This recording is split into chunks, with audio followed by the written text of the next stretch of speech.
আসসালামু আলাইকুম, সবাই কেমন আছেন? চলে আসলাম আজকে নতুন একটা টপিক নিয়ে আপনাদের মাঝে শেয়ার করার জন্য। আমি কিভাবে আমার ওজনটা কমিয়েছি সেটাই আজকে আপনাদের কাছে শেয়ার করব। তো প্রথমে ঘুম থেকে উঠে যেটা করতে হবে সেটা হচ্ছে কুসুম গরম পানি আর সাথে একটা লেবুর রস। তো আমি প্রথমে ফার্স্টে ঘুম থেকে উঠেই আমি এই পানিটা খাই আর কি। আর এই পানিটা খেলে এত যে উপকার হয় কি বলবো। প্রথম খেতে কিন্তু একটু খারাপই লাগবে, কিন্তু পরবর্তীতে দেখা যায় যে এটা খেতে খেতে যখন অভ্যাস হয়ে যায় তখন আর কিছু মনে হয় না। তো লেবুর রসটা খাওয়ার 1-2 ঘন্টা পর সকালের নাস্তা নিয়ে চলে এসেছি। তো সকালের নাস্তা একটা রুটি, 2টা রুটি খাওয়া যাবে না। আমি যেভাবে ডায়েট করতেছি বা করে যেভাবে আমার ওজনটা কমিয়েছি ঠিক সেরকমভাবে আপনাদের মাঝে শেয়ার করতেছি আর কি।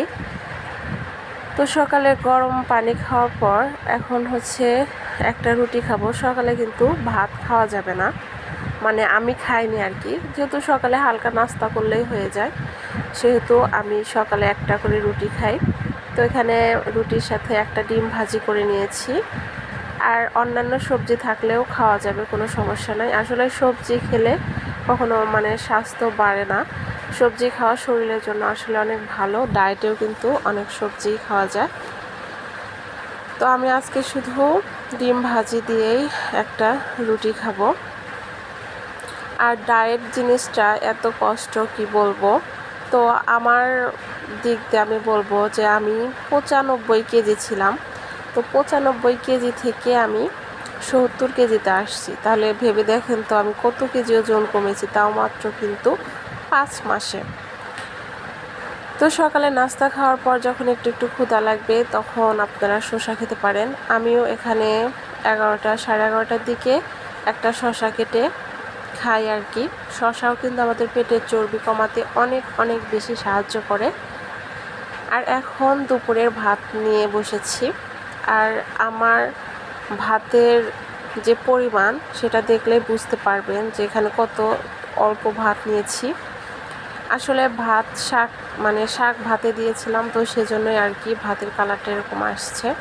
তো আমি এতটুক ভাত দিয়ে কিন্তু শাক ভর্তা আর আজকে হচ্ছে মাছের ডিম আর মাছের মাথা শুধু পেঁয়াজ দিয়ে ভুনা করেছি। তো সেটাই হচ্ছে আজকে দুপুরে খাবো। আমি কিন্তু আর কোনো বেশি ভাত নেব না, ভাতের পরিমাণ যত বেশি নেওয়া যায় আর কম নেওয়া যায়। তো আমাকে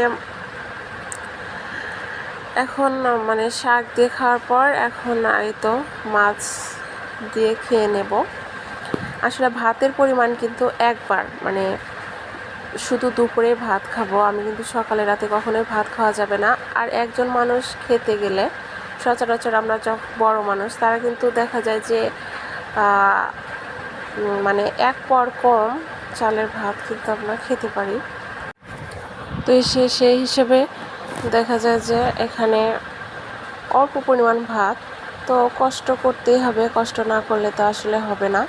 ডায়েট করতে গেলে দেখা যায় যে প্রচুর খিদা লাগে। আর আমি যে জিনিসটা বুঝতে পারছি, প্রথম যখন আমি ডায়েট শুরু করি 5-6 দিন, তখন আমি এভাবে খেলেও আমি বুঝতে পারি নাই যে আসলে আমার ক্ষুধা লাগছে বা অনেক বেশি কষ্ট হচ্ছে।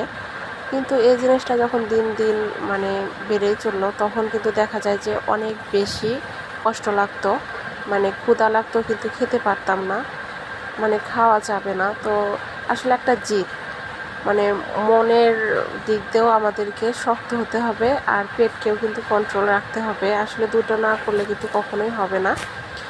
তো যখন একটু ক্ষুধা লাগছিল তখন একটা ফল কেটে নিচ্ছিলাম বিকালে। আর যেটা বলতে নিচ্ছিলাম, আমরা 1 মাস ডায়েট করে কোনো রকম আমার শরীরের পরিবর্তন হয় নাই, আমি ওজন কমি নাই। কিন্তু 1 মাস পর থেকে আমার ওজন এতটাই কমতেছিল যে আমি দেখে আসলে অবাক হয়ে গেছিলাম। কারণ আমাদের পেটে যে অতিরিক্ত চর্বি জমা থাকে, তো 1 মাস কিন্তু সেটা বার্ন হতে সময় নেয়। তো সেজন্য আমার ওজন কমে না, আমার দিক দিয়ে আমি যেভাবে বুঝতে পারছি আর কি। তো সেটাই শেয়ার করতেছি। 1 মাস পর থেকে আমার 4 মাসে মোট 25 কেজি ওজন কমাইছি আমি। 1 মাসে 7 কেজি 8 কেজি এরকম করে ওজন কমছে, কিন্তু আমি কিন্তু কখনোই কিন্তু মানে পেট ভরে খাইনি আর কি। যেভাবে আমার খাওয়ার রুটিন আমি সেমভাবেই খেয়েছি। আসলে মনকে কন্ট্রোল করতে হবে, ইচ্ছা শক্তিটা থাকতে হবে, তবেই কিন্তু সাকসেস হওয়া যাবে। তাছাড়া কিন্তু কখনোই পসিবল না। আর অনেকের কিন্তু এভাবে ডায়েট করে শরীর দুর্বল হয়ে যেতে পারে, সেই হিসেবে কিন্তু ডিম দুধ খাওয়া যেতে পারে, কিন্তু আমি মানে সেটাও খাইনি এক্সট্রা করে। তো এভাবে আসলে আমার কন্ট্রোল করে আলহামদুলিল্লাহ আমি কিন্তু 5 মাসে 25 কেজি ওজন কমিয়েছি। তো এখনও ইনশাল্লাহ আবার একটু খেয়ে মোটা হয়ে গিয়েছিলাম, তো সেজন্যই আবার ডায়েট করা শুরু করেছি। আর আমি যেহেতু একবার করতে পারছি, তো আমার আসলে অনেকটা মানে সাহস হয়ে গেছে যে আমার ওজন বাড়লেও আর কমাতে আমার সমস্যা হবে না। তো যাই হোক, অনেক কথাই বলে ফেললাম আসলে আমার ডায়েট চার্ট সম্পর্কে আপনাদের মাঝে শেয়ার করলাম আর কি। আর এখন হচ্ছে রাতের খাবার। রাতে একটা তেল দিয়ে মানে পরোটা না রুটি আসলে তেল দিয়ে একটু ভেজেছি, আর গরুর মাংস ছিল। তাও এখানে 2টা পরোটা আছে, আমি কিন্তু 2টো পরোটা খাবো না, একটাই খাবো। যদিও গরুর মাংস দিয়ে কিন্তু পরোটা খেতে অনেক বেশি ভালো লাগে, কিন্তু আসলে ডায়েট করতে গেলে আমাকে তো কষ্ট করতেই হবে, তো সেজন্যই একটাই পরোটা খাবো। তো আজকে ডায়েট চার্ট আমার এ পর্যন্তই। আমি কিন্তু এভাবে ডায়েট করে অনেক উপকৃত হয়েছি। তো সবাই ভালো থাকবেন, সুস্থ থাকবেন।